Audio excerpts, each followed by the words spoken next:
The Breckenridge area is loaded with living history from the mining days, the kind you can see, touch, and walk through, and even a little of the living dead kind. The Breck Heritage Alliance leads ghost and cemetery tours throughout the year, but local history is much more than ghost stories.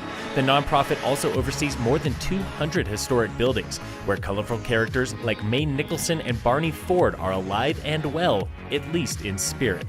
Before the start of a busy summer season, we spoke with Cindy Hintgen, operations manager for the Breck Heritage Alliance, about signature summer events, her favorite locals from the past, and how ski industry history is slowly becoming part of this town's DNA. Phil Lindeman, Krystal 93 News Director, in the studio today with Cindy Hintgen. She's operations manager for the Breckenridge Heritage Alliance. Cindy, thanks for making time to come in with me today. Thank you so much for having me, Phil. It's a pleasure to be here. Absolutely. And we are looking ahead to the summer season and all the activities people can be doing. And Breckenridge has tons and tons of history built into the town, tons of history that surrounds the town. How many historic buildings are in Breckenridge? I believe there are over 200 in the National Historic District of Breckenridge. And the cool thing about visiting Breckenridge is these are all still tangible sites that you can walk into and see and go in and touch the same places that people touched 100, 125 years ago. You don't just walk up to a spot and see a plaque on the ground that says, in 1861, this happened here. Yeah, it's interactive, kind of almost living history. It is exactly living history. And one of the things that we're starting this summer to kind of concentrate on is more of a modern history, which it focuses more on the recent history of when the ski area started. And we're lucky to have a lot of those characters still around town to share their stories. That's the truth. Well, and we were just talking about one of the times I've mispronounced a name on air has been Trigby. One of those local celebrities deeply tied to Breckenridge past. And yeah, you don't mispronounce Trigby's name. I'm sure you heard a lot about that.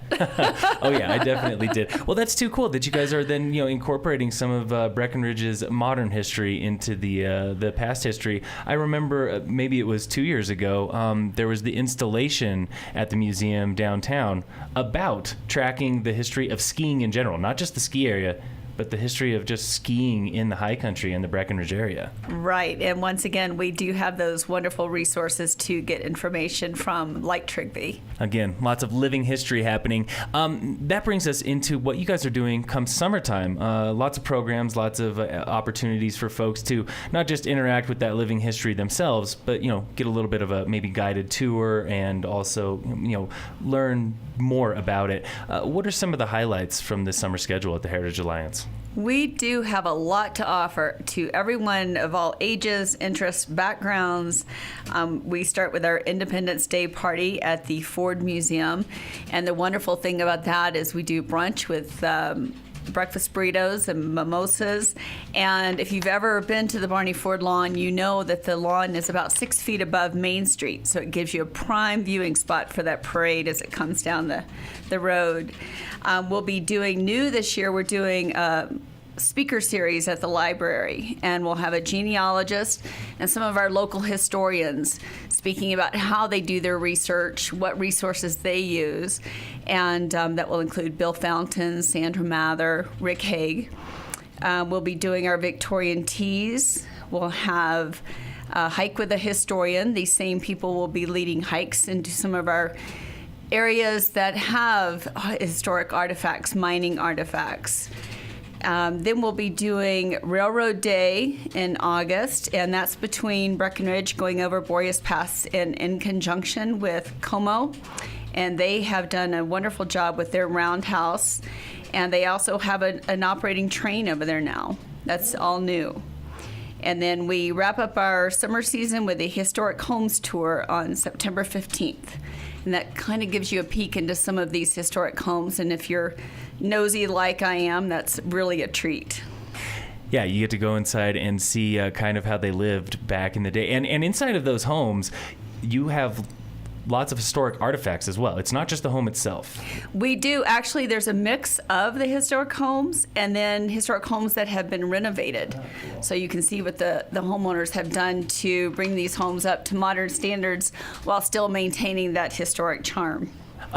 Any chance that Pup's house is on that tour? No, but we have talked to him about that. Actually, we've talked about either the Historic Homes Tour or putting it on the Haunted House Tour. Yeah, I could imagine him hanging out in the attic, just waiting to scare people or something like that. Now, looking back at the list of things that you guys had, like you said, you had the speaker series. Sounds great with some local historians. What sort of projects are the local historians working on these days? Do you know what they've been digging into? What sort of history they've been digging up? Well, obviously, Bill Fountain, Sandra Mather, and Rick Haig have all written several books. Bill and Sandra are quite the prolific authors.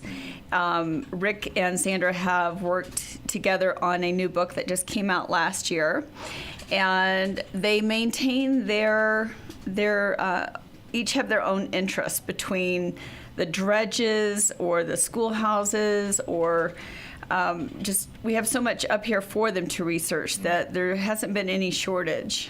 Great. Also, along with that, Railroad Day. That was another one that sounded interesting to me because, like a lot of folks, I've been hiking up there. You know, Boreas Pass is one of those popular areas for people to just go and recreate and hang out. But some people might not know that's the old railroad grade. That was the connection from Denver, right, to Breckenridge. That was the railroad bed. Breckenridge, if you look at the newspapers from 100 years ago, there was a lot of traffic between Breckenridge and Leadville. And the train was a very important part of our history. You know, before the train came over, people in Breckenridge lived in tents. Once the train started, they were able to haul lumber, and then they were able to haul furniture and then dishes. So then the women came. So that provided a more comfortable place for families. And that's when Breckenridge really started becoming a town. Very cool. And one of the final things, like you said, that was when the town started to grow. It wasn't just, mining camps. Who are some of your personal favorite people of the past who have come through Breckenridge, or the ones that stand out to you, whether miners or railroaders or the ladies who have lived here over the years? Oh my goodness, there is no shortage of characters, both then and now. I would say that one of our favorites at the Breckenridge Heritage Alliance would definitely be Katie Briggle. Mm-hmm. She was considered the first real lady of Breckenridge, where she set the standards for manners and the protocol for the way people should act and dress and entertain. Then, of course, the Finding family was very important, the Silverthorne family. And then coming into some more recent history, I would definitely say that May Nicholson was an interesting person. She started as a madam in a brothel and then opened up a dairy farm in Silverthorne and would deliver milk to Breckenridge. And she also led pack trips, but a lot of men would refuse to go with her because apparently she had a very filthy mouth. Go figure. But she now, when you're talking about her era, when was she around? She was around between the 20s and 40s. Okay, great. So kind of back a ways, but not really that much. Depends on how old you are. Yeah, that's the truth. Anything else that people can be on the lookout for at the Heritage Alliance this year? Or maybe, if somebody just wants to go out and explore on their own, how can they do that? Oh, definitely visit our website, breckheritage.com. We have all of our special events on there, as well as our normally scheduled tours and hikes and museum sites. Great. And you can get all that information online at breckheritagealliance.com.